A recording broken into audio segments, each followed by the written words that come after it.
Hello mga master, welcome back sa ating YouTube channel. Bali ngayon meron ulit tayong gagawin. At ito ay wall pan. Yan. Ang sabi ng may-ari sa atin ay yung number 1 daw ay walang ikot. Di daw umiikot yung number 1, pero number 2, 3 okay naman daw umiikot. Tapos maingay daw. Bali saksak natin para malaman natin kung ano yung maingay, no. Yan, saksak ko. At on natin number 1. Bali yung number 1 wala nga. Walang umiikot. Try natin number 2. Ayun, umiikot number 2. Pero umuugong din. Number 3. Yun.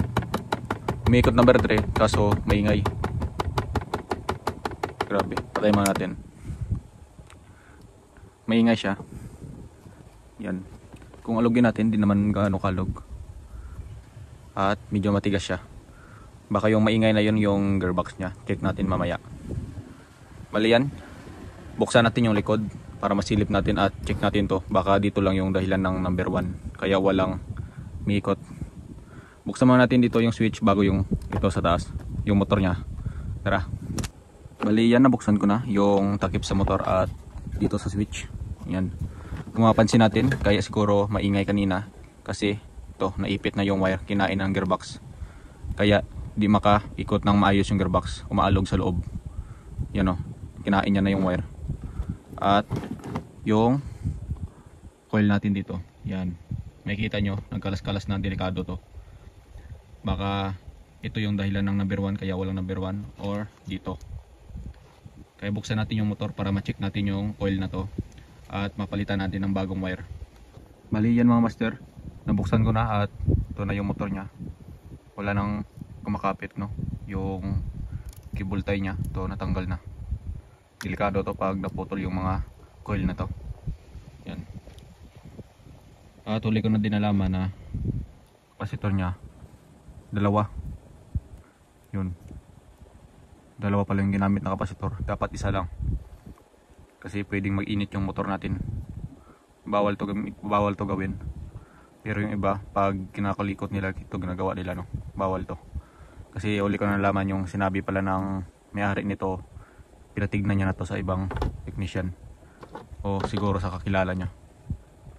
Bali, dito sa speed, pinutol ko na to. Yung 1, 2, 3 common at kapasitor. Para pag tinanggal natin itong takip niya sa likod, ay di mahirap. Dahil wala nang cable tie yung ano natin, yung coil. Baka pag ano natin mahila, maputol pa. Tsaka papalitan na din naman natin ng panibagong wire papuntang switch, no. Bali baklasin lang natin tong mga tape na to. Yan, matigas siya kasi sa sobrang init. Yan, iwalay natin. Yan. Hanapin natin yung sa number 1, baka may putol. Ito. Bali ito yung common niya mga master. Ito yung common niya master. Naka direct na siya, wala na siyang fuse. Ito kapasitor, to common, wala nang fuse, indirect na. At ito yung isa nating kapasitor. Ito kapasitor common, speed. Ito yung speed natin. Check ko lang yung speed natin.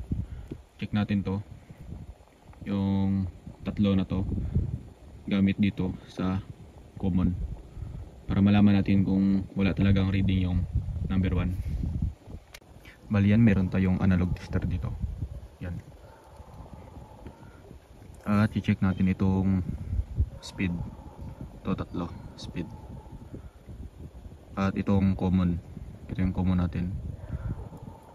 Para malaman mo ang common, dito lang yan sa switch naka-base. Itong wire na to na white, papunta dito sa motor natin yan. Ito yung speed nya. Ito, tatlo speed, 1, 2, 3. Tapos ito yung common, color gray. Bali ito yung common natin. Ito, color gray.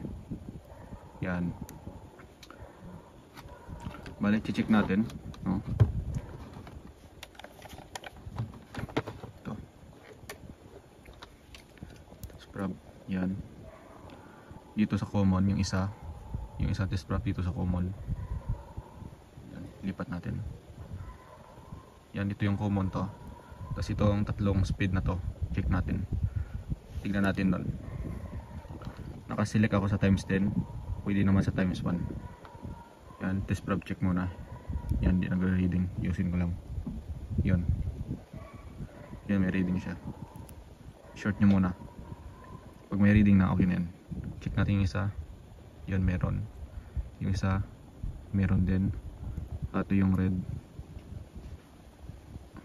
Yun, meron din yung red, yellow, at white. Bale, meron silang reading, tatlo. Yung 1, 2, 3 natin, ibig sabihin okay, no? Bali, papalitan lang natin ito ng wire na kinain kanina ng gearbox. At lilinisan natin. Bali yan, lilinisan ko na yung motor at nakaseparate na din yung mga speed natin. Yan, ito yung speed natin, tatlo. At ito yung common capacitor, at ito yung isang capacitor. Papalitan din natin ng wire yung capacitor. At ito na yung wire natin na pamalit. Yan. Bali, lalagyan lang natin dito ng cable tie. At panoorin nyo na lang kung paano natin gawin.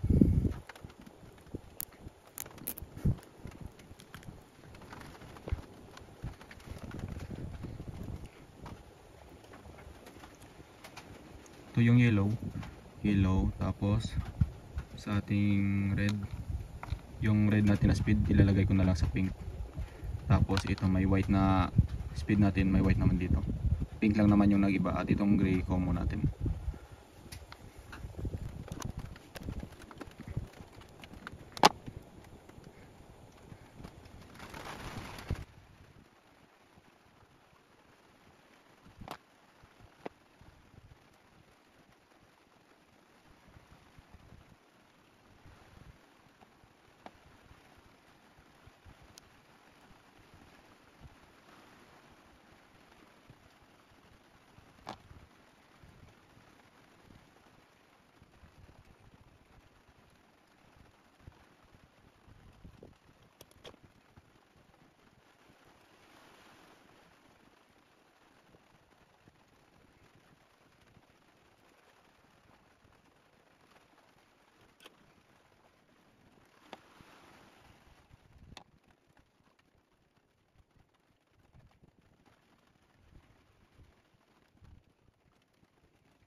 Bali yan, nabalik ko na yung mga coil nya.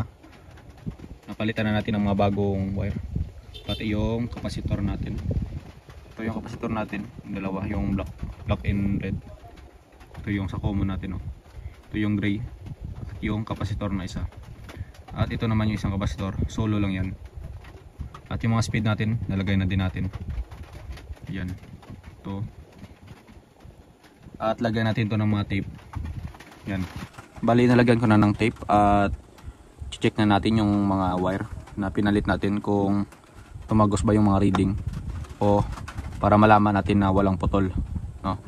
Bali, dito tayo una sa speed. Ito yung common natin kanina, yung gray. Ito yung speed natin, 3. Bali, dyan lang natin ilagay yung test probe natin. Yan, check muna tayo kung may palo. Yan, may palo tayo sa test probe. Yan, nawala ulit.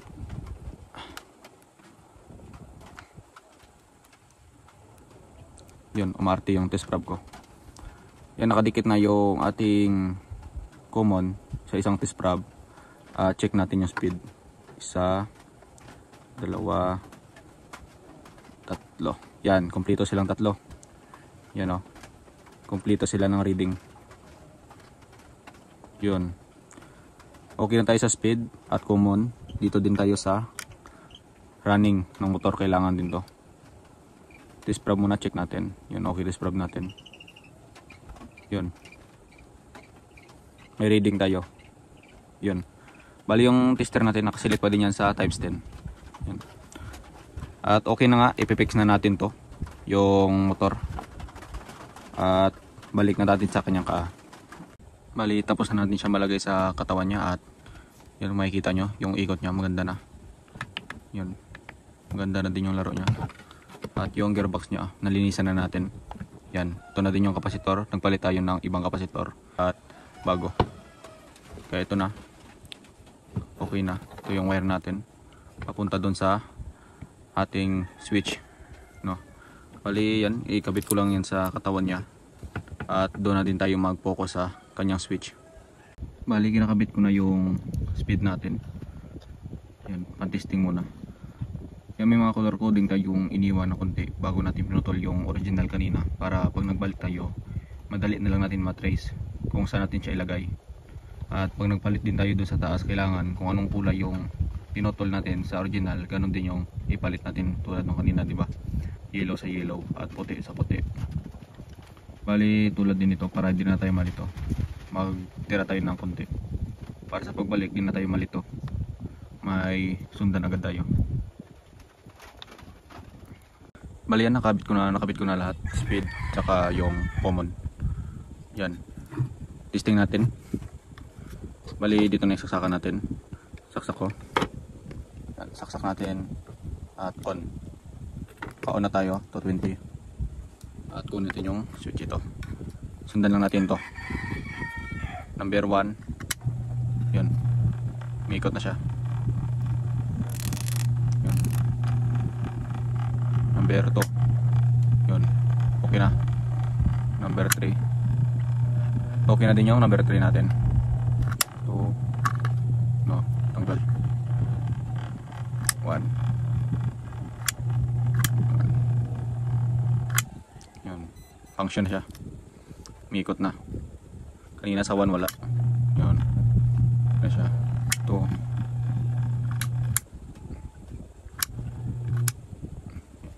Okay na siya. Bali, asimbol ko lang. At lagyan natin ng LC. Bali yan, nalagyan ko ng LC. At nasimbol din natin. Testing na lang tayo. Yun, nakasaksak na din tayo. At on na lang natin. On natin sa number 1. Yun. Yun ang lakas niya. Number 1. Number 1, number 2. Number 3. Yun, tapos number 1. Number 2. Number 3. Yun.